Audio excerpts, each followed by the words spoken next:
Já está, né? Boa noite a todos, salve Maria. Aqui é o professor Leonardo, né, do Instituto Cidade de Deus, e eu gostaria, primeiramente, em nome de todo o Instituto, agradecer o professor Nogueira por ter aceitado o nosso convite e também porque ele disponibilizou o canal dele para nós promovermos essa live que é tão importante, né?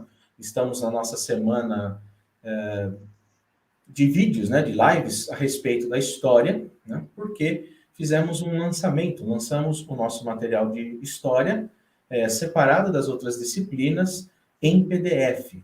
Por isso convidamos o professor Nogueira, que vai explicar para nós a respeito da relação, né, da teologia e da história. Porque, infelizmente, hoje, o professor vai mostrar para todos, né, se desprezou a participação, a providência de Deus na história. Quando ele não é negado taxativamente, ele é desprezado, ele é colocado em segundo plano.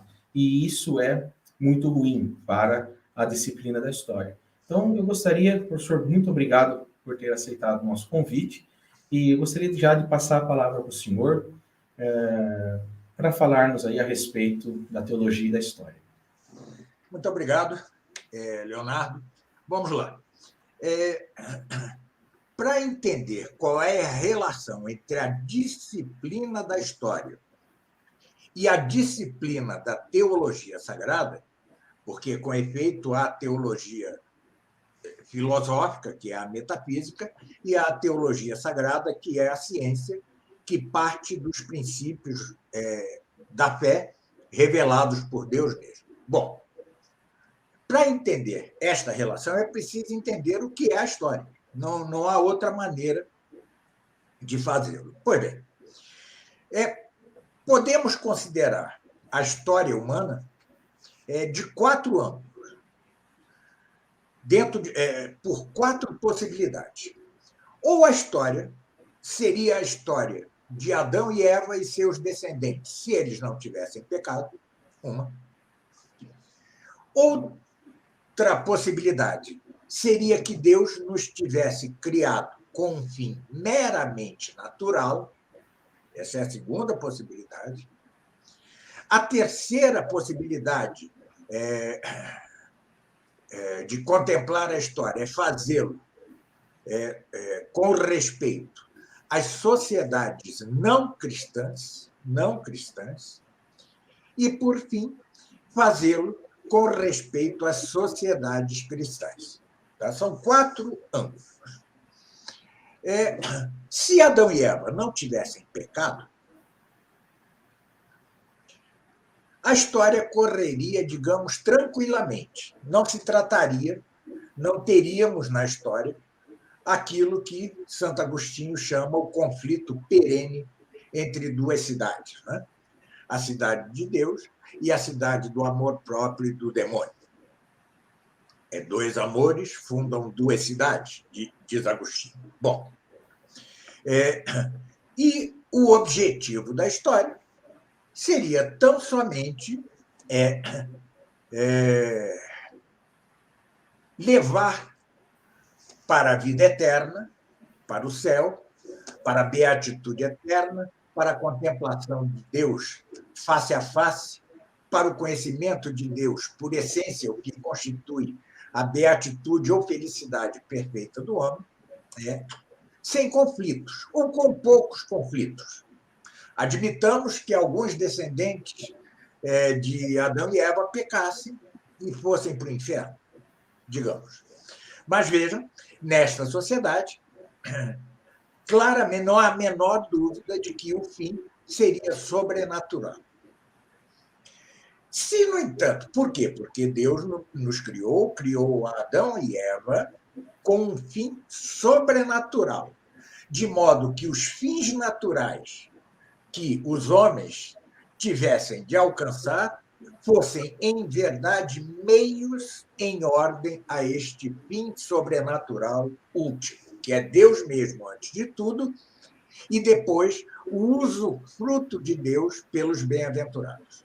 Bom, mas se Deus nos tivesse criado num plano meramente natural, ele não era obrigado a dar-nos um fim sobrenatural. A finalidade da história seria a mesma finalidade das sociedades hipoteticamente naturais. Tá certo? É aquilo que Aristóteles chamava a bios theoretikos, ou seja, a vida feliz, que é a vida contemplativa pela contemplação intelectual, não face a face, intelectual, né, nesta vida, da divindade e da imitação, quanto possível, da vida divina na vida humana, pela vida humana. Bom, de modo que, se algum homem pecasse contra a lei natural, por exemplo, cometesse adultério, ele poderia corrigir-se por si mesmo, tá? Ele poderia refazer sua vida por si mesmo e continuar sua vida natural em busca da bios theoretikos. Claro que o limite, há limites para isso, ou seja, não se trata da beatitude perfeita, é uma beatitude incompleta. Sucede, porém, que Deus, como acabei de dizer ao tratar de Adão e Eva, não nos criou com uma finalidade meramente natural, senão que nos criou com uma finalidade sobrenatural, com um fim sobrenatural. Se olham agora as sociedades pagãs, né, que são resultantes justamente do pecado de Adão e Eva, então temos que a história está regida pelo demônio e não por Deus, como estava no caso do Jardim do Éden, regida pelo demônio, né? E que tem, por fim, a condenação eterna, ainda que não seja um fim querido. Tá certo? Mas o fim imposto pelo próprio principado do demônio é o inferno, é a condenação eterna. E, com efeito, a amplíssima maioria dos pagãos se condenou ao inferno. Há que lembrar que a maioria dos homens se condena. E isto é doutrina seguríssima de todos os grandes padres e doutores da Igreja. Todos, sem exceção. Não há um que não o diga. Só o contraria alguns teólogos modernos, como o padre Feder, o que fez o prefácio do livro de São Luís Maria Grignon de Montfort, e outros. São modernos, são recentes. Mas quando nas sociedades pagãs, o príncipe é o demônio, tá? E estas sociedades estão formalmente sob o principado do demônio e materialmente, às vezes, servem a Deus na história. Por exemplo, quando se criou o Código de Hammurabi, isto claramente serviu a Deus, porque o Código de Hammurabi ele contém muito da lei natural. Sim. Ou o caso do Império de Alexandre Magno, ou do Império Romano. Conquanto tudo isso estivesse sob a regência formal do demônio, Deus, no entanto, por sua providência, se valia de tudo isso, dava graças atuais a muitos governantes pagãos, então, em ordem ao advento do Messias, né? Para o qual advento confluem a sabedoria grega, o Império Romano, com seu direito e suas estradas, e, muito particularmente, o povo judeu, que é aquele de cuja carne nasceria o Messias. Bom, E a outra coisa é conceber a história do ângulo das sociedades cristãs. Houve sociedades cristãs, de modo geral, houve 3 cristandades. A primeira das cristandades, débil, mas a primeira, foi o Império Romano cristianizado a partir de Teodório. Depois, o que se chama Idade Média, né? E muito particularmente o século XI, final do XI, XII e XIII, que são o ápice daí. E, por fim, o que eu chamo Christianitas Minor, que são os reinos ibéricos e os impérios ibéricos do final do século XV até o final do século XVI. Tá? É o Império Hispânico, tá? Com particular destaque para os reis católicos Fernando e Isabel, para o imperador Carlos V e para o imperador Filipe II. Depois a coisa cai. Então, são 3 cristandades, uma maior, 2 menores, muito débeis, e a própria cristandade maior padecendo coisas terríveis. Né? Tudo isso nos mostra que, quando se tem a cristandade, ou seja, um conjunto de nações cristãs que são membros elas mesmas da Igreja, neste caso, o demônio não tem formalmente principado sobre as sociedades. Por quê? Porque a legislação dessas sociedades, como que agriolha, como que acorrenta, como que encadeia o demônio. É o que se diz no Apocalipse. O dragão sofreu uma ferida e ficou acorrentado por certo tempo. Bom, conquanto mantenha, materialmente falando, o seu principado. Né? Mas a diferença do que ocorre nas sociedades pagãs, apesar do principado material do demônio, a maioria das pessoas se salva. A maioria das pessoas se salva.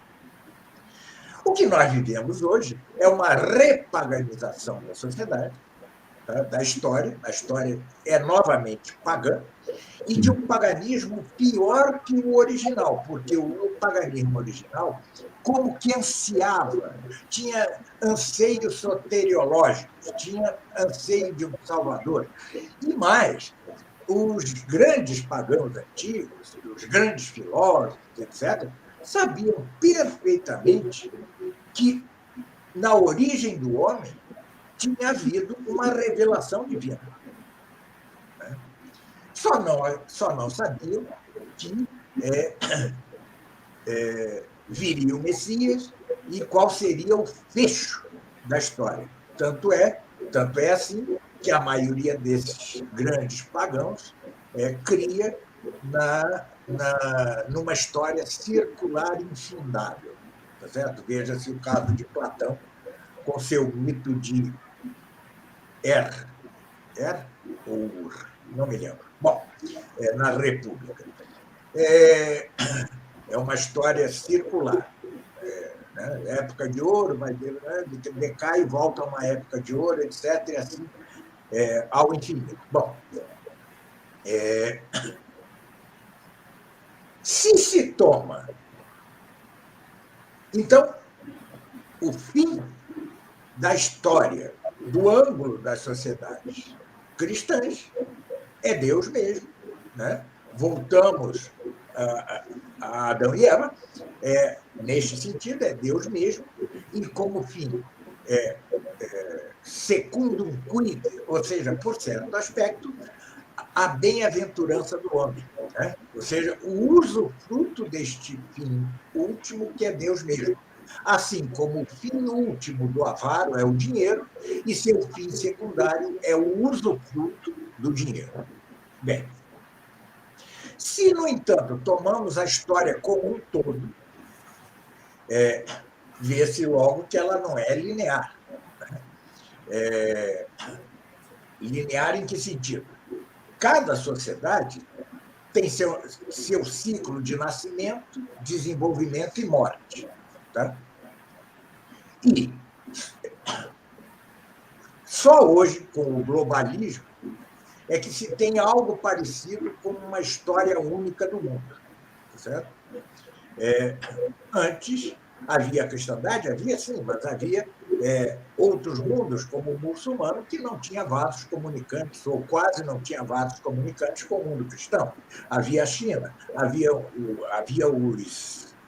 os aborígenes, havia os índios nas Américas, os aborígenes na Austrália, enfim. Eram coisas separadas, à parte uma das outras. Mas, ainda assim, se pode entender que o fim global da história humana não pode ser senão Deus mesmo. E que, mais que isso, ele é o Senhor da história. E que, do ângulo humano, a história não tem outra finalidade que a completação do número dos eleitos. Tudo na história é propter electus, ou seja, é em benefício dos eleitos. Tudo quanto Deus faz ou permite na história, ele o faz ou permite para a completação do número dos eleitos. Esse número de eleitos que é fixo, porque os eleitos estão escritos no livro da vida, como mostra Santo Tomás na Suma Teológica, desde toda a eternidade. Bom, se tudo é assim como eu acabo de dizer, ressalta, evidencia-se, patenteia-se que a história, a disciplina da história, não se compreende perfeitamente senão à luz da teologia. Considerando, então, o que Deus fez, por que Deus fez o homem, por que Deus fez o homem? Antes de tudo, para prestar-lhe glória extrínseca. É o que se chama glória extrínseca a Deus, já que Deus não necessita de glória alguma. E depois, para, completando o número dos eleitos, completar também a Jerusalém celeste final, que é a que se constituirá com a parousia, com a segunda e definitiva vinda de Cristo, né? Com a ressurreição dos corpos, o julgamento dos vivos e dos mortos e a recriação ou criação de novos céus e de nova terra. Aí teremos a Jerusalém celeste final e o fecho da história. Se, no entanto, naquela hipótese de que Deus tivesse feito o homem com uma finalidade meramente natural, a história não necessitaria da teologia sagrada, obviamente. Necessitaria, no máximo, das luzes da teologia filosófica, certo? Da teologia filosófica ou metafísica, no máximo. Certo? Por quê? Então, a história não teria, por fim, senão a bios teoreticos, a vida feliz, ou seja, a vida contemplativa, a vida teorética aqui nesta mesma terra, razão porque a história não seria, senão, um desdobramento disso que seria mais ou menos alcançado segundo as pessoas, os tempos e os lugares. Mas, considerando como devemos considerar os cristãos, que a história tem um fim transcendente e não imanente, contra o que querem todas as ideologias, né? Contra o que querem os milenarismos cristãos ou judaicos, certo? Contra o que querem as ideologias, a ideologia do progresso de um Descartes, a ideologia do progresso interno de um Bacon, certo? A última sociedade de Auguste Comte, o comunismo final de Marx, a democracia perfeita para Rousseau e os revolucionários franceses, o mundo sem freio para as paixões, como querem os revolucionários marcusianos, ossados libertinos que nos dominam e oprimem hoje em dia,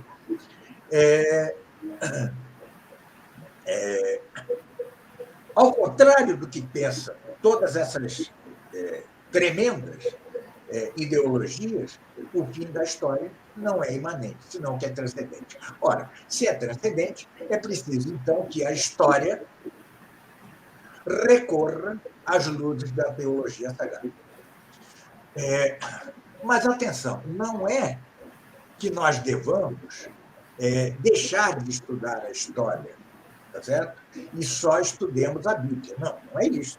Não é isso. Há que estudar a história mesma, toda, entendendo-a como, em conjunto, ainda que parceladamente, governada sob as rédeas de Deus e de Cristo, como mostra, repito, o Apocalipse, mostra de modo cabal.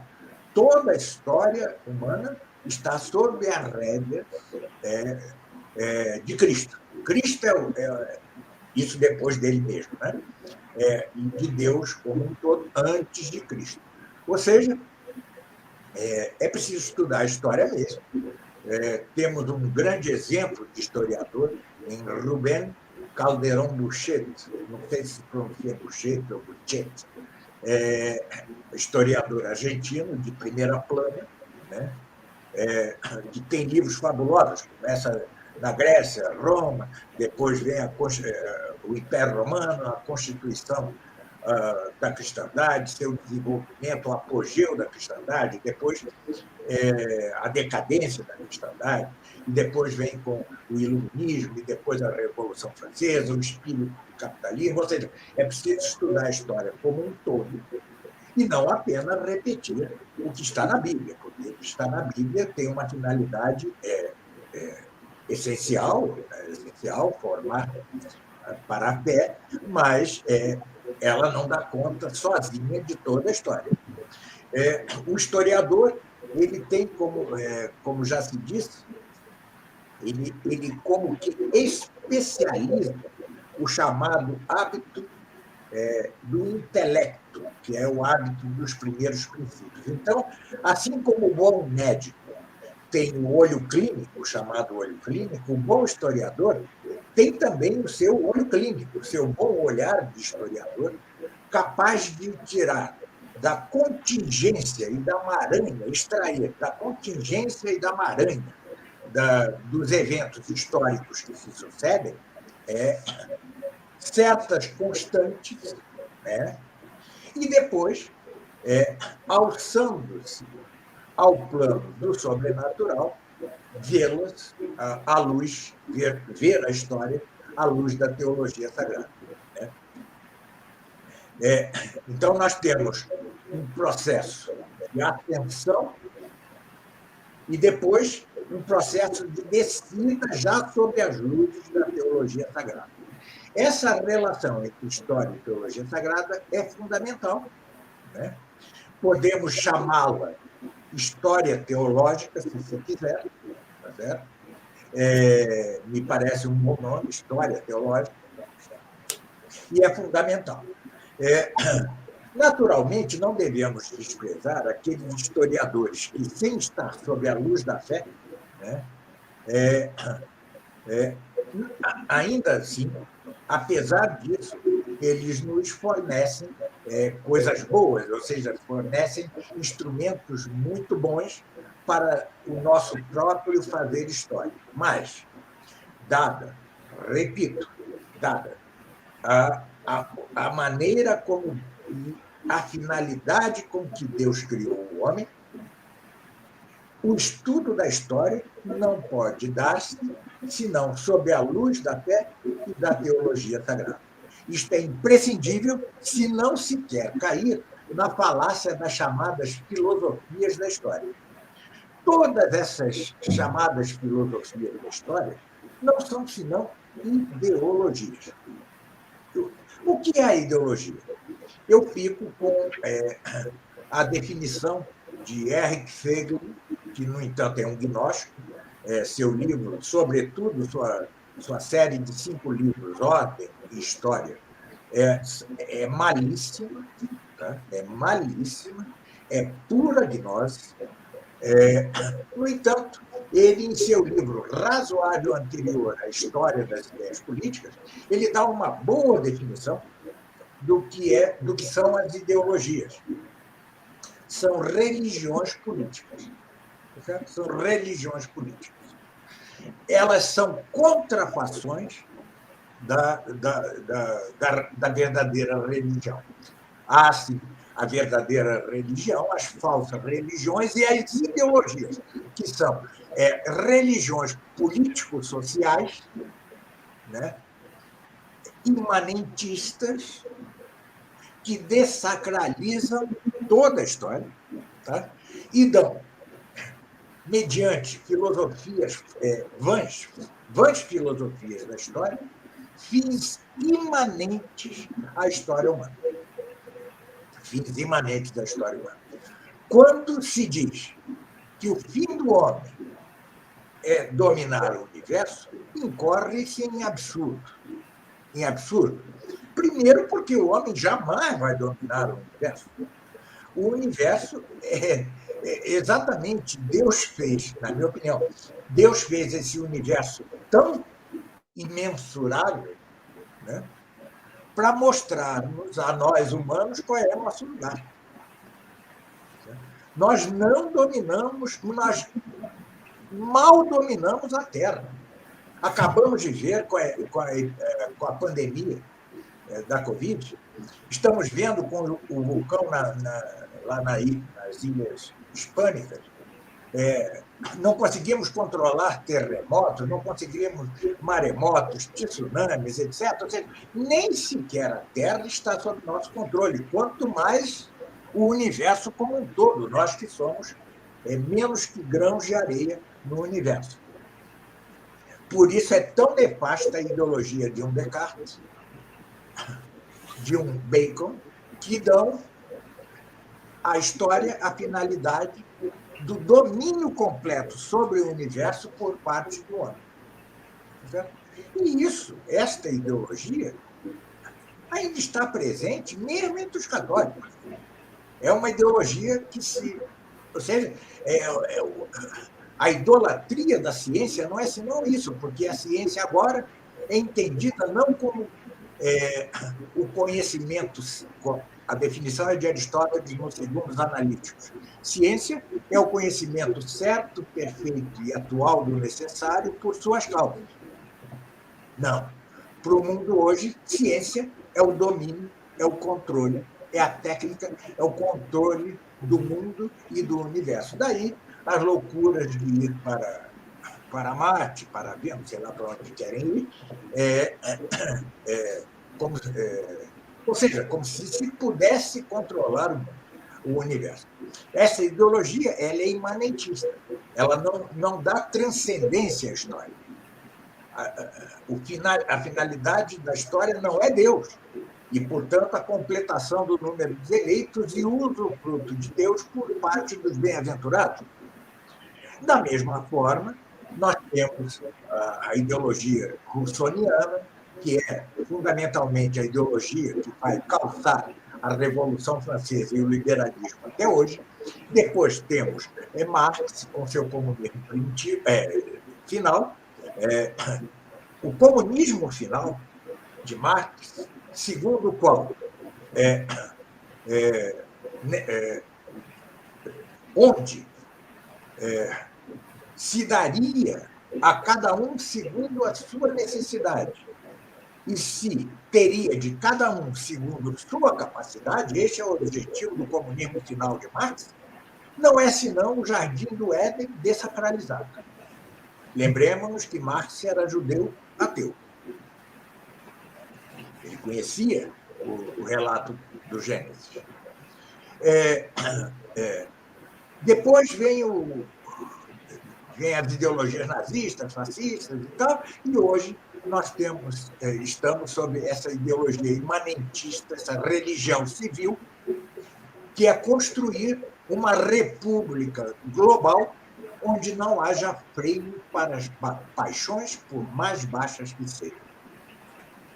É, como diziam os revolucionários do maio de 68 francês, é a imaginação no poder. Duns Scott, destronando a inteligência que estava no trono em Santo Tomás de Aquino, entroniza a vontade. Agora, a nova revolução entroniza a imaginação. Por isso é que alguém, como eu já li, pode querer casar-se consigo mesmo. Eu fico imaginando como seria o divórcio de alguém casado consigo mesmo. Bom,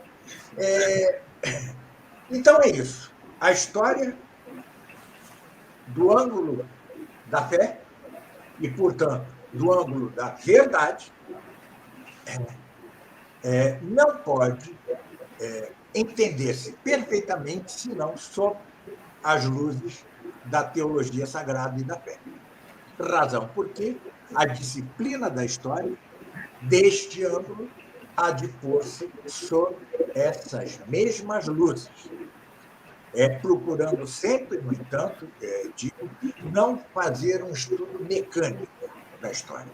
Lembremos-nos que o mesmo Santo Agostinho, que é um grande fundador no campo da história, em sua Cidade de Deus, se entrega ao trabalho de fazer a história factual, uma certa história factual de Roma. Né? Não é possível, nós não conquistaremos corações e mente, né? Se simplesmente repetirmos princípios. Tá? Quem já tem fé, já sabe esses princípios. Mas o mesmo que tem fé, se só se lhe repetem princípios, corre o risco de perder a fé. E, se só se repetem tais princípios, é muito difícil atrair alguém para a fé. Então, a disciplina da história tem sua autonomia, o ofício do historiador é algo próprio, é uma especialização do hábito, do intelecto, dos primeiros princípios da razão especulativa, tem seu olho clínico, como historiador, né? Mas, alçando-se, ele não chega a uma filosofia da história, conquanto, sim, haja algo de filosofia da história, na medida em que a entendamos segundo as quatro causas aristotélicas. Mas, no ápice de sua ascensão, ele vai dar com a história teológica de um Santo Agostinho, por exemplo, e depois descerá de novo sobre os mesmos fatos, eventos e sequências históricas, iluminando-a por estas luzes da mesma teologia sagrada. Sim. Bom, para quem não sabe, o professor Nogueira, ele corrige o nosso material, né? Já faz, acredito que quase 2 anos, né, professor? Ou mais. E são muitas apostilas, né? E eu não quero desanimar o professor, mas ainda nem chegou na metade, né? Da quantidade de apostilas que o Instituto produziu nesse desejo de promover a educação católica. E uma coisa que eu me recordo a respeito do que o professor falou, em meus estudos históricos, eu estudei especialmente 2 historiadores que disseram algo que me chamou a atenção, que eu coloquei no material e depois o professor me fez uma correção. Né? Os 2 historiadores são Henri Marroux e o João Camilo de Oliveira Torres. Né? Ambos fizeram livros sobre filosofia, teoria da história, e o Henri Marroux fez até um sobre teologia da história. E eles chegam a essa conclusão que a história, o fim da história, vamos dizer assim, o fim absoluto seria a completação do número dos eleitos. Né? E eu me expressei desse modo, né? E o professor fez uma correção. Eu achei muito interessante. Ele apontou, olha, muitos teólogos modernos, muitos historiadores modernos, inclusive católicos, né? Eles acabam apontando para esse fim. Mas um fim, vamos dizer assim, como o senhor colocou, o homem se servindo de Deus, né?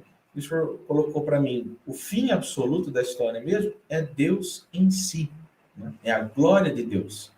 E então eu tive que fazer essas reformulações de conceitos no material graças à correção do professor, né?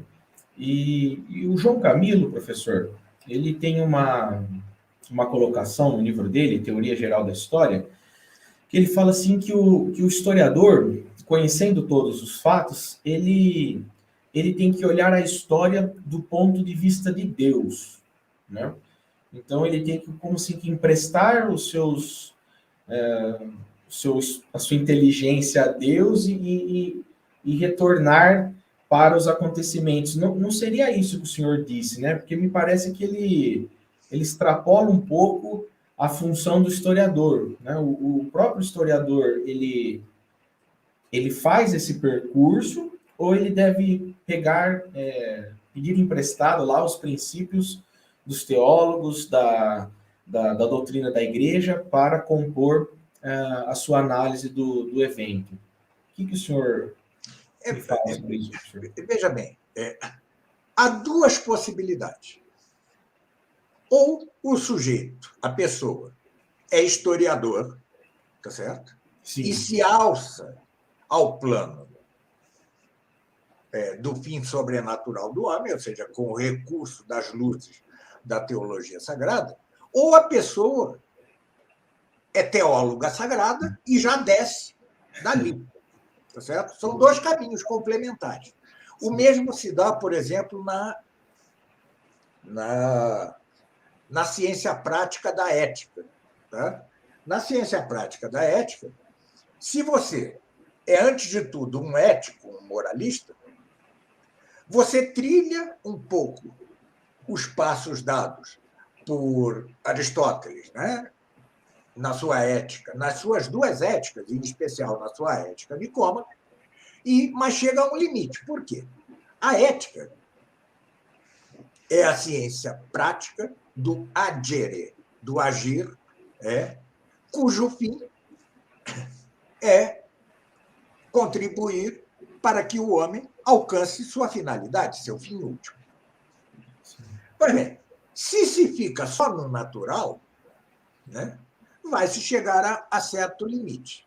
A partir daí, para que esta ciência atinja suas próprias finalidades, é preciso pôr-se sob a luz da teologia sagrada. Outra coisa é se você é teólogo sagrado, como Santo Tomás. Aí ele já parte, neste caso, ele já parte da teologia sagrada, vai a Aristóteles, recolhe sua ética e faz o tratado das paixões da Suma Teológica. São dois ângulos complementares, né? Lembro-me que o padre Calderón, em seu livro fundamental, para quem quer entender a história, El Reino de Dios, comparando-se a seu pai, Rubem Calderón Boucher, que era um historiador, Calderón um teólogo, ele diz, eu vim da teologia para a história. Tá? Meu pai veio da história para a teologia e nos encontramos. É assim mesmo, tá certo? Sim. O problema é que João Camilo de Oliveira Torres não é teólogo. Ao contrário, ele tem livros muito ruins, em que ele se mostra defensor do evolucionismo. Ele era chardiano, Teilhard de Chardin, seguidor de Teilhard de Chardin. Depois muda, ele foi muito instável. Tá certo? Então, há que ter cuidado, o historiador, para não se meter a teólogo. Sim. Porque se ele é teólogo então ele desce. Ao contrário, o historiador se alça. Mas ele tem de cumprir sua função de historiador. Tá certo? Tem de cumprir sua função de historiador. E sua função de historiador é aquilo que eu disse, é uma espécie de olho clínico. Tá certo?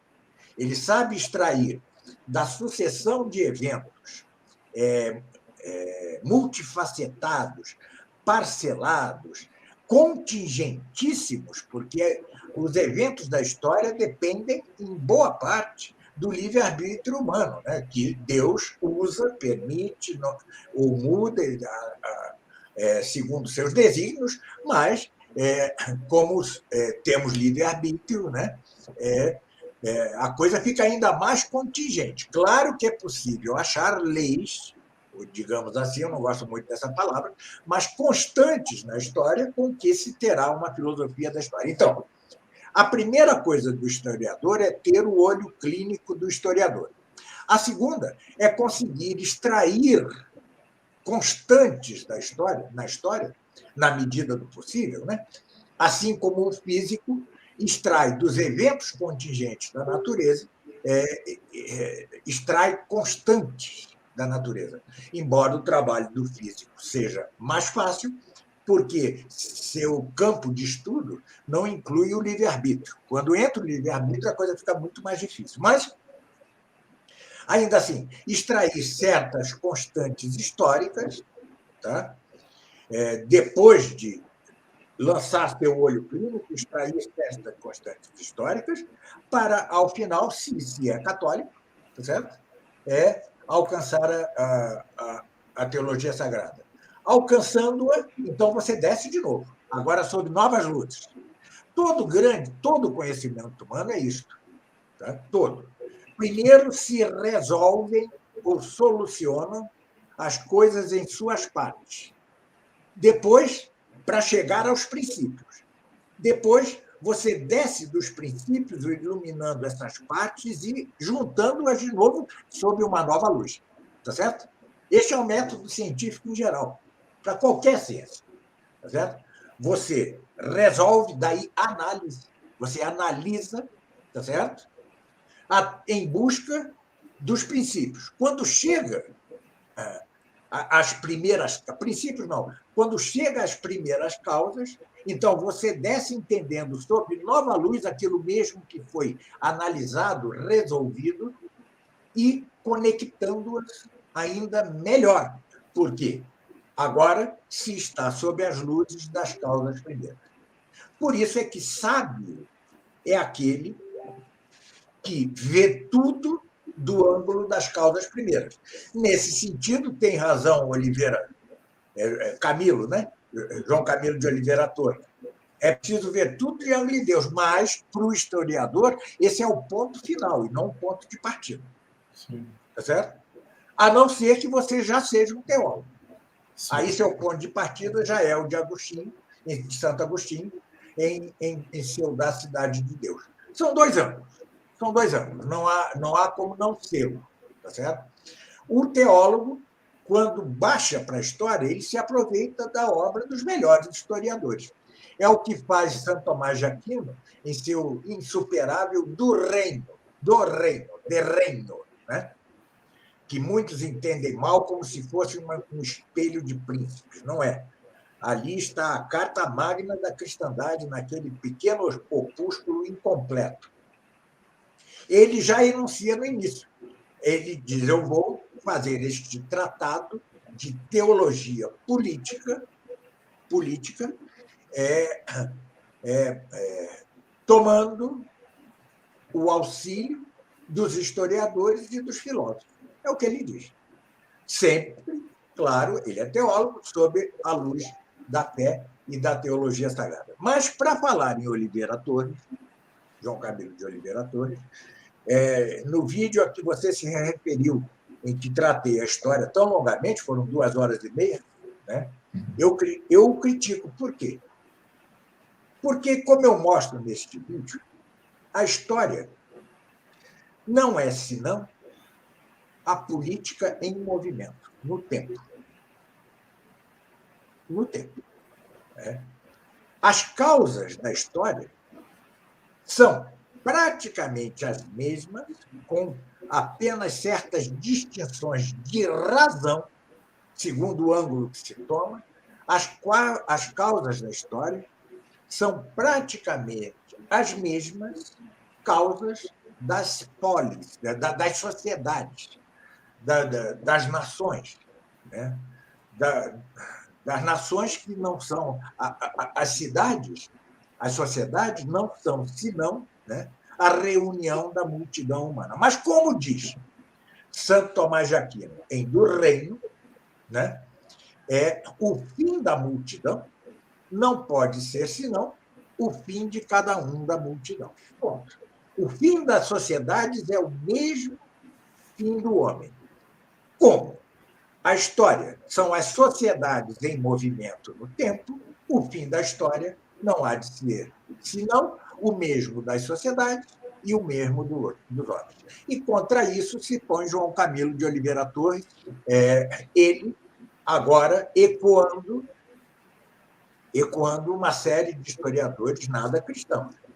Então, eu tenho uma... Claro que ele tem contribuições, é óbvio que tem, mas seus livros padecem de um ecletismo tremendo, porque ele é capaz de vir da mais alta teologia, que ele não domina, até coisas heréticas, como a defesa da doutrina iníqua de Teilhard de Chardin, que é um evolucionismo pior que o evolucionismo de Darwin, porque tingido de cores cristãs. Né? Então, pode dizer-se que a disciplina da história é, em certo sentido, né, uma disciplina auxiliar da disciplina da ciência política, da ciência prática da política. É auxiliar. Aristóteles fez magnífico uso disto, né, ao escrever as Constituições de Atenas. Né? Ele estava, na verdade, escrevendo algo que lhe serviria de auxílio para seu livro político, a política da política. Né? Mas, atenção, ser auxiliar de algo não é depreciativo de modo algum. Ou seja, somos católicos ou não? Para nós, servir é o maior dos privilégios, não é mesmo? Então, deveria ser um privilégio para os historiadores católicos servir a ciência prática, a ciência do agere da política. Mas são coisas perfeitamente imbricadas, né? Ou seja, é quase impossível dissociar. Quando você diz que as sociedades, seguindo a Santo Tomás, têm por fim o mesmo fim de cada um de seus indivíduos, e como o fim de cada um de seus indivíduos é Deus mesmo, e contar-se entre os bem-aventurados, esse é o fim de cada indivíduo, então, da sociedade é o mesmo, e também será o mesmo da história. Veja, a causa final é a mesma. É a mesma. Claro que, quando você vê do ângulo da história, como aí está implicado o tempo, o desdobramento das sociedades no tempo, então se entende perfeitamente a questão da completação do número dos eleitos, porque completar supõe sucessão, supõe duração, supõe tempo. Tá certo? É mais difícil você falar que a sociedade tem por fim a completação do número de eleitos, mas também. Também é. Qual é a causa material da história e das sociedades? A mesma. São os indivíduos. Qual é a causa formal de ambas? É a mesma? É a sua legislação? É a sua Constituição? É a Constituição das diversas nações? Né? Qual é a causa eficiente? É a mesma. É o legislador e Deus acima do legislador. O legislador é a causa eficiente próxima e Deus é a causa eficiente remota. Qual é a causa final? Deus, é a causa última. Qual é a causa média da história? É a mesma causa média, a causa final média é a mesma da história, ou seja, o atingimento do bem-estar social, a paz social, a virtude dos cidadãos, etc. E tal. Fim este que, por médio, o próprio nome já o diz, não passa senão de meio com respeito ao fim último, que é Deus mesmo, e, secundariamente, a completação do número dos eleitos e o usufruto de Deus por esses mesmos eleitos. Então, história e política se imbricam intimamente, inextricavelmente. Né? É absolutamente impossível separá-las. É impossível que uma não suponha a outra. Agora, claro, o ofício do historiador é outro que o do político, né? Porque o político vê tudo do ângulo do estático, enquanto o outro vê tudo do ângulo do dinâmico na duração. Né? São ofícios distintos, mas complementares. E como a ciência da política, é como dizia Aristóteles, uma ciência arquitetônica, tá certo? Ela engloba todas as outras ciências do adjere. Dada a sua importância, parece-me patente que é a história que é auxiliar da política e não a política que é auxiliar da história. Tá certo?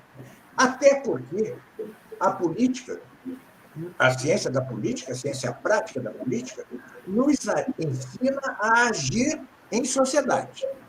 Ora, agir em sociedade não pode ser senão agir no tempo e na história. Mas o inverso não é verdadeiro. A história não nos ensina a agir em sociedade, a não ser a modo de preâmbulo. Ou seja, dado que já se viveu na história e tal, suposto isso, então podemos ter determinadas normas de como devemos viver e intervir em sociedade. Por isso é que eu digo que a história é antes disciplina auxiliar da política que o inverso. Espero que tenha sido clara essa explicação, não é simples, porque envolve noções de subalternação, subordinação, de luzes, etc., coisas que se aprendem na lógica e se completam na metafísica. Né? Não são noções fáceis. Eu tenho evitado aqui, nesta breve palestra, usar termos técnicos. Tento traduzi-los em termos mais acessíveis. Ainda assim, reconheço que não é algo simples. Mas, seja como for, vocês que são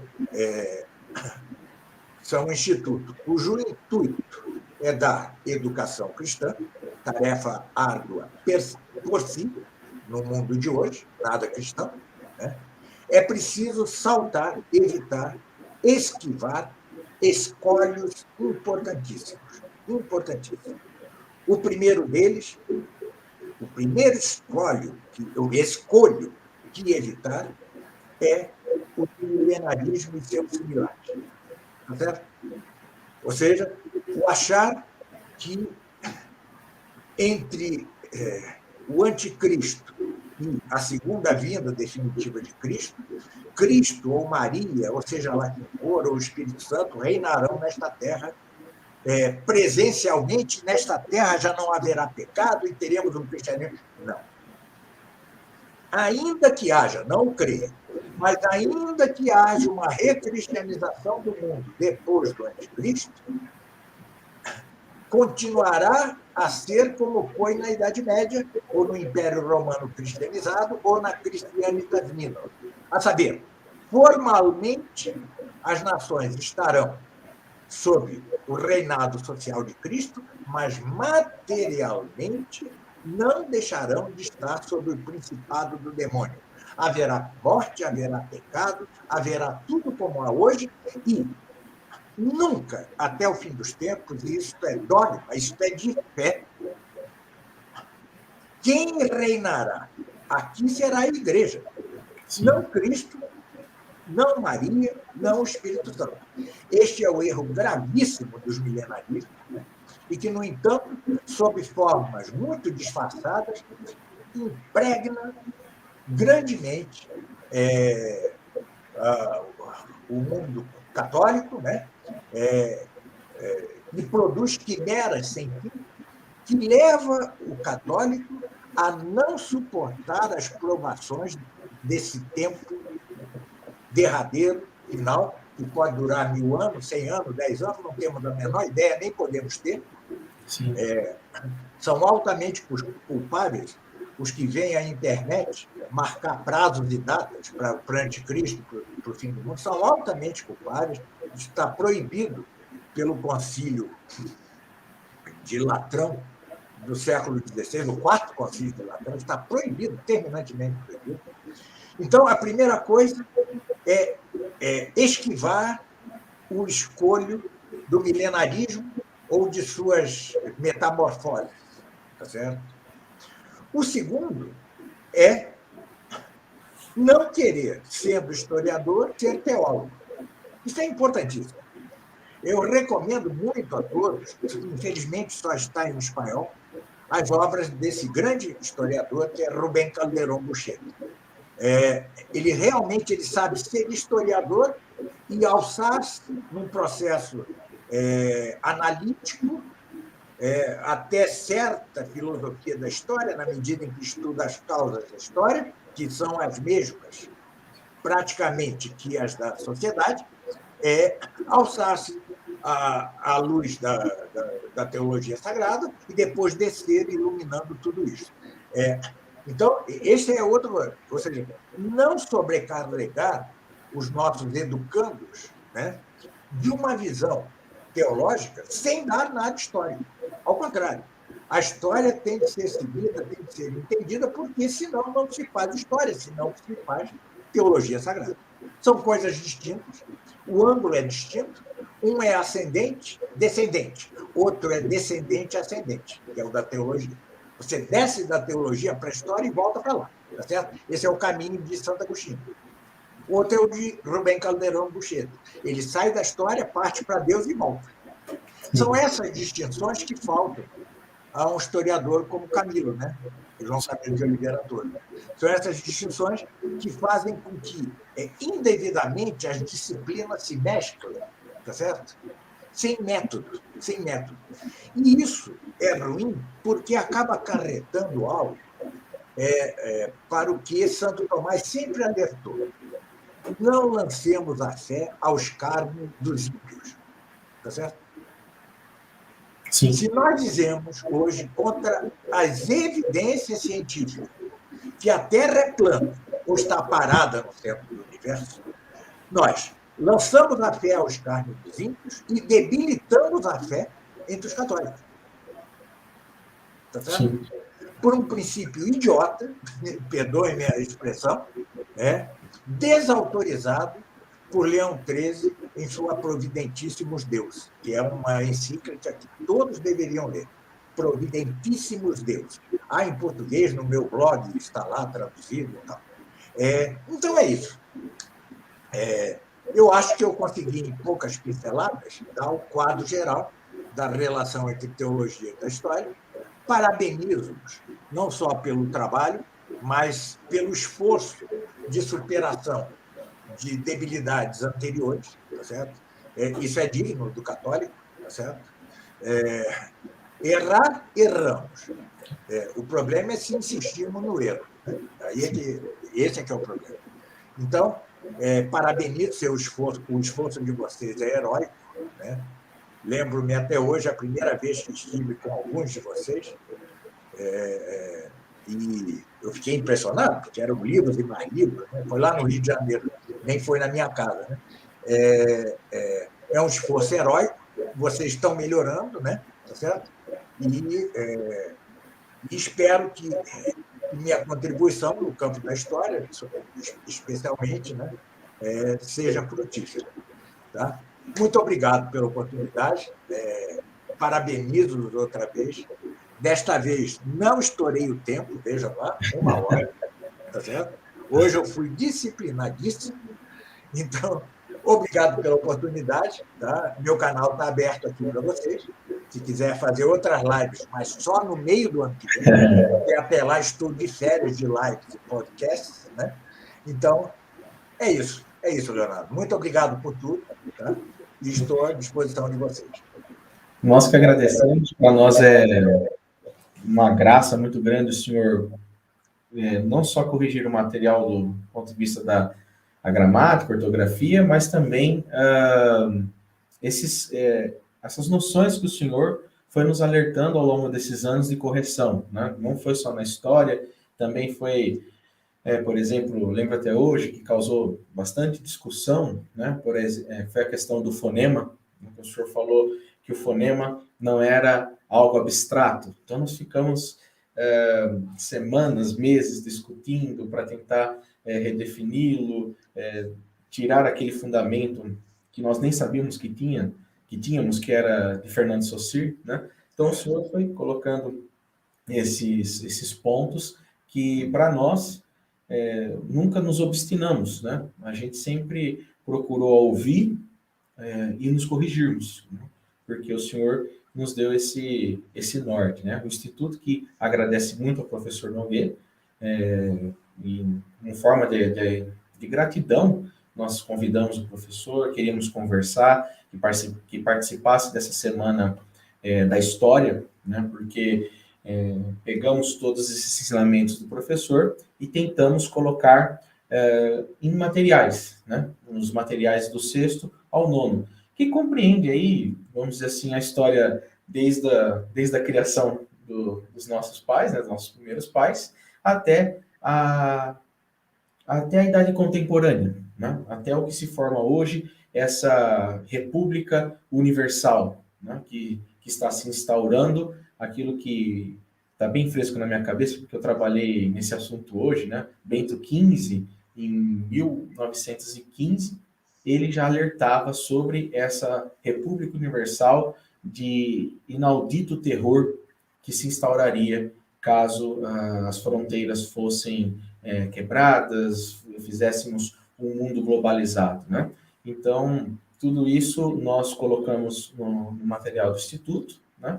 E eu acredito que tem algumas perguntas, professor, que o pessoal fez ao senhor, né? Se o senhor tiver a disponibilidade para responder, o Marcel vai colocar aqui embaixo para o senhor ler, tá bom? Tá bom.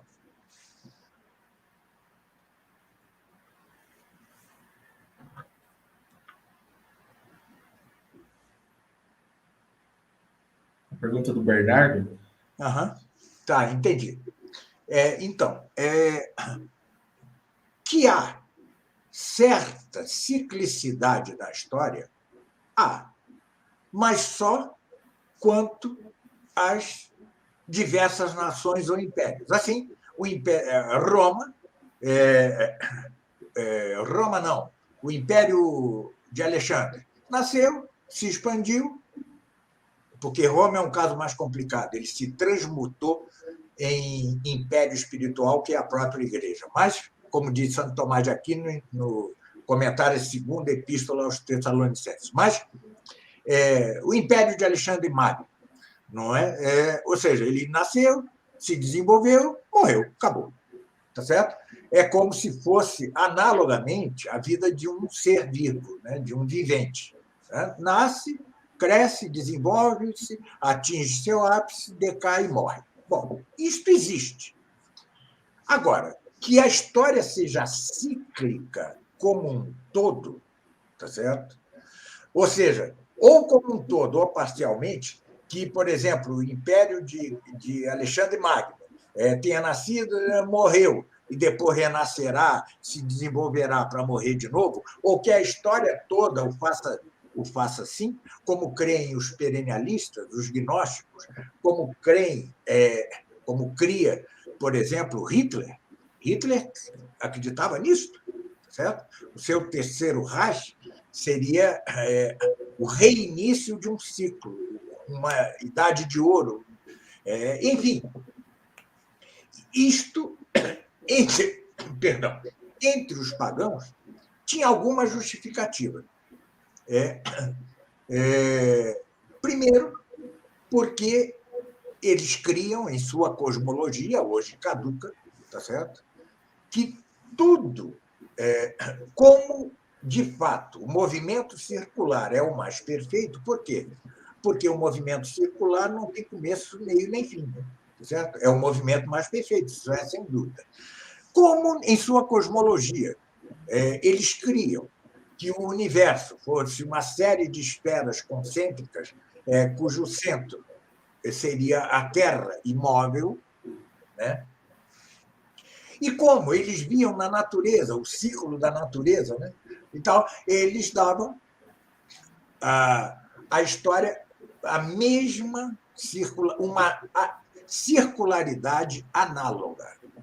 Bom, se tem esta analogia com respeito à ciclicidade das esferas concêntricas do universo, então a analogia não vale. Se tem esta analogia com respeito ao ciclo da natureza, por exemplo, das estações, então, racionalmente, haveria algum pé. No entanto, a revelação já nos disse que não é assim. A revelação nos diz que nós temos alguns séculos. Séculos em linguagem teológica, é um período de tempo, tá certo? Vou dar muito minha visão do que são esses séculos. É meu, mas tem muita semelhança com o de outros. Bom, primeiro século, Adão e Eva, curtíssimo, tá certo? Curtíssimo, até o pecado original, tá certo? Segundo século, o paganismo, tá certo? Terceiro século, de Cristo até sua volta, segunda e definitiva vinda, a parousia. E, por fim, o quarto e último século, que já não é exatamente um século, que é a Jerusalém Celeste final. Tá certo? Isso nos está dado por revelação. E qualquer insistência em uma suposta circularidade da história, ou qualquer insistência num milenarismo, ou seja, que Cristo, ou Maria, ou o Espírito Santo reinariam na Terra por 1000 anos, sei lá, vai contra o que nos foi revelado. Por quê?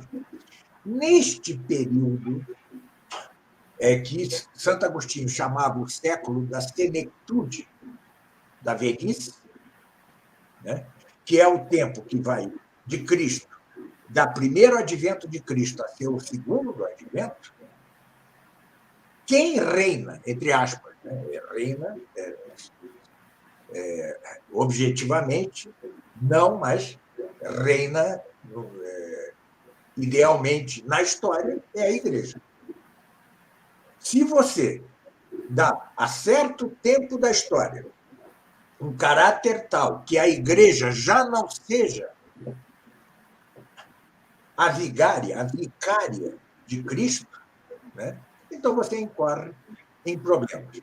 É bem verdade que, influídos por Papias, que foi um discípulo de São João, direto de São João, os primeiros padres da Igreja, santaços, doutores da Igreja, né, acreditaram no milenarismo.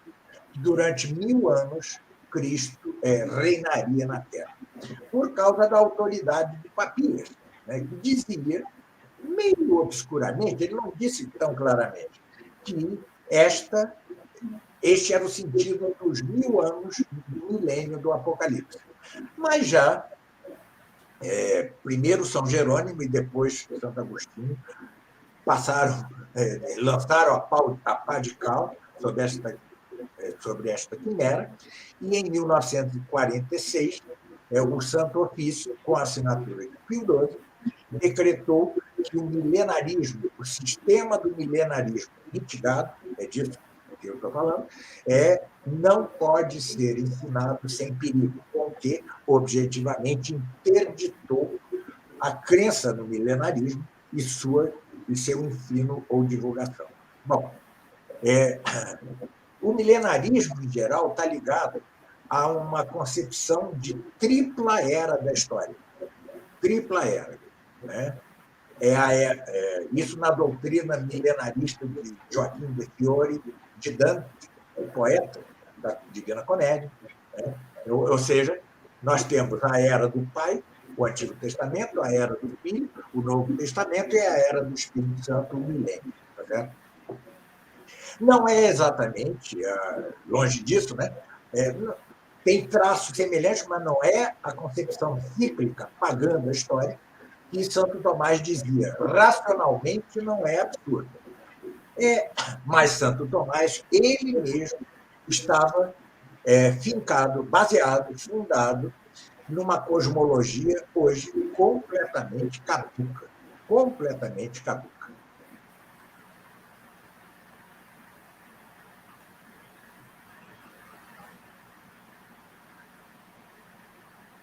Não, ele não proibiu nada. Ele disse que não devemos seguir a opinião dos padres da igreja se trata de teses físicas sobre o universo, física, que já estejam caducas. É isso que ele disse. Certo? Porque, vejam, o consenso unânime dos padres é um importante lugar teológico. O primeiro lugar teológico é o magistério da igreja, você tem as escrituras, tem a tradição, mas também é de seguir docilmente os padres da igreja quando eles alcançam consentimento unânime. Depois vem Santo Tomás de Aquino, que é o doutor comum da igreja. Esse seria, eu não gosto do termo lugares teológicos de cânon, né? Eu não gosto. E tem uma série de reparos à doutrina de cânon. Mas, para que se faça mais ou menos entender isso, ou seja, o consentimento unânime dos padres é um lugar teológico, entre aspas, ou seja, é algo que devemos seguir docilmente. Por exemplo, vou dar um exemplo para que se entenda. Eu já estou me alargando demais, Leonardo, desculpe, mas... Não, fica à vontade. Já que me perguntaram, né? Santo Tomás, na Suma Teológica, assinala que, segundo o consenso unânime dos padres da igreja, né, os anjos é que governam as coisas do universo. E isto é verdade. E devemos segui-lo. Mas a explicação deve ser outra, completamente outra. Tá certo? Porque, para Santo Tomás, em sua cosmologia caduca, que foi seguida até por Newton, né, em certa medida, os anjos eram motores dos corpos celestes. Motores extrínsecos que se uniam aos corpos celestes para imprimir movimento. Isso é aristotélico. Hoje sabemos que o movimento dos corpos celestes se deve pelo binômio gravitação, movimento inercial. Inércia é gravitação. Certo? É o que o padre Calderon chama a teologia da gravitação. Então, nós temos explicações hoje, técnicas, científicas, de fato, para o movimento dos corpos celestes.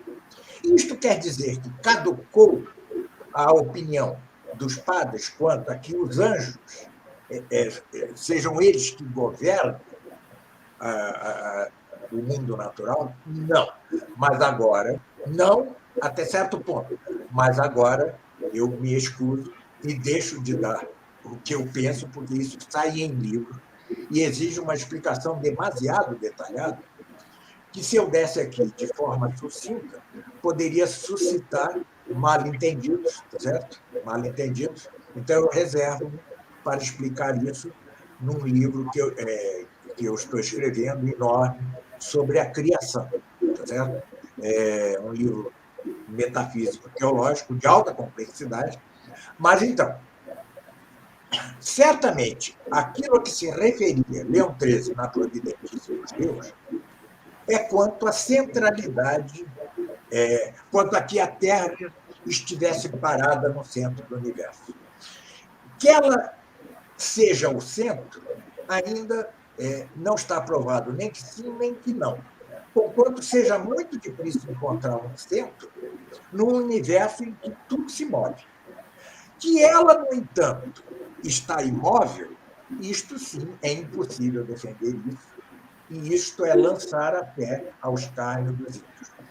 Esta orientação dele, de Leão XIII, vai ser seguida pela Comissão Bíblica sobre São Pio X, quando respondeu aos que lhe perguntaram: os dias da criação devem ser entendidos literalmente ou como espaços indefinidos de tempo?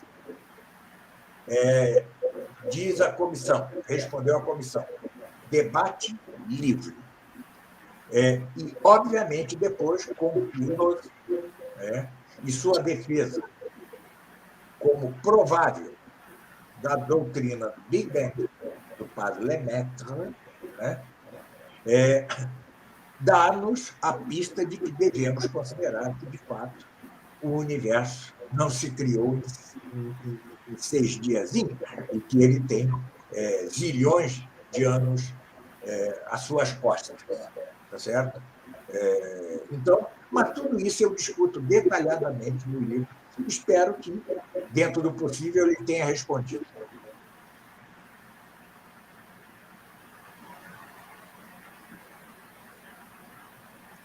Sem dúvida, sem dúvida. Mas atenção, eu volto a repetir. A pergunta é a seguinte: no que diz respeito a estudar e julgar a geopolítica moderna, nos estados modernos e acontecimentos, o modus operandi seria o mesmo da história sobre a teologia? Sim. Mas se você é historiador, você parte da história para a teologia e volta. Se você é teólogo, você parte da teologia, desce para a história e volta para a teologia. São dois caminhos. Agora, você bem disse, a geopolítica moderna. O que é a geopolítica moderna? É o fim da cristandade. Onde havia cristandade, os reinos brigavam entre si, porque o domínio material mesmo da cristandade ainda era o demônio. Mas na hora de combater o infiel em cruzadas, eles se uniam, tá certo? Já na Batalha de Lepanto, quando já não havia cristandade, apenas a Christianitas minor do Império Germano-Ibérico, tá certo? Já a França se negou a enviar tropas ao Papa para combater a invasão muçulmana, tá certo? Naval, marítima. Então, só apenas o Império Ibérico lhe deu tropas, com João de Áustria à frente, tá? Mas também Veneza, talvez Gênova, não sei, algumas repúblicas italianas deram tropas, mas já não lhe deram tropas ao Papa, não lhe deu tropas ao Papa a França. Isso quer dizer o seguinte: já não havia cristandade, já havia tal geopolítica, que é um nome horroroso, né? E que, no caso da França, por que é que a França não deu tropas ao Papa para enfrentar os turcos? Porque a França tinha altos negócios econômicos com os turcos. É isso. Isto é a geopolítica. Né? Putin, que não é exatamente um comunista, apoia regimes tão caducos, tão senis como Cuba, Venezuela, tá certo? Não há a menor razão para que hoje se teçam alianças que não interesses medíocres, mesquinhos, geopolíticos, econômicos, tá certo? É o que move hoje o mundo. O que mostra a falácia das mesmas ideologias, ou seja, que o mundo, que a história tenha uma finalidade imanente. Não tem finalidade nenhuma. Ou seja, a história, hoje, as nações vivem do hic et nunc, do aqui e agora, segundo os interesses e as paixões mais mesquinhas.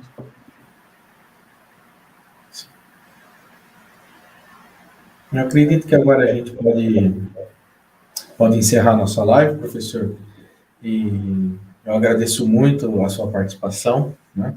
E daqui 6 meses que o senhor vai se dedicar aí à sua produção, a gente espera que o senhor aceite outros convites que o Instituto possa fazer. E agradeço também a todos por terem participado aqui com a gente.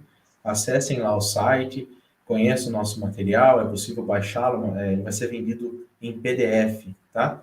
Então, é para facilitar a compra mesmo, para que vocês conheçam o material do Instituto, possam recomendar a professores amigos, a escolas, né?